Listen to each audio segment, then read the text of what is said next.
I want to be talking today about the social contract, which is an implicit or explicit relationship between society and the state, usually talking about the authority of the state and the rights of society who fall within this social contract.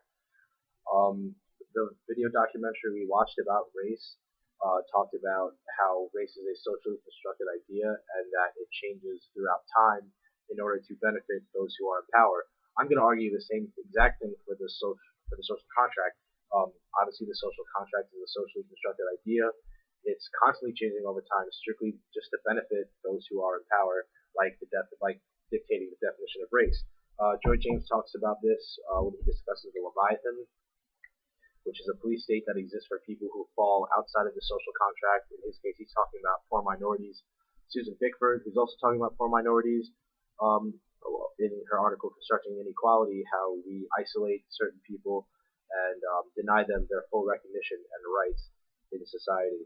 Um, Social disappointment, an article we discussed in class, talked about how historically mainly black people are in a constant state of oppression and constantly being disappointed by the social contract. Due to their position in the social contract, they've constantly been oppressed, and many blacks feel now that they're no longer disappointed; they're just dissatisfied. They're not disappointed anymore because they don't believe their situation will get any better. Because throughout history, it really hasn't. I mean, it has gotten much better, but they are. I don't think it's fair to say that they're truly equal. They're certainly not at the same level as everyone else within the social contract as far as equality goes.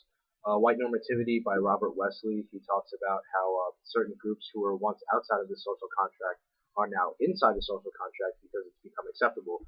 He talks specifically about Jewish people, also Eastern Europeans, or European immigrants who came to America who were once discriminated against and excluded from the social contract are now included, mainly because that they are white. And if you're colored or you're a minority, you're markedly different. You're automatically identifiable, and you cease to exist within the social contract. Although there is no longer any institutionalized discrimination within America against a certain type of people, this social contract still does exist, and it still does in fact exclude certain types of people or includes them the social contract in such a way that still denies them of their rights and true equality. Thanks for listening.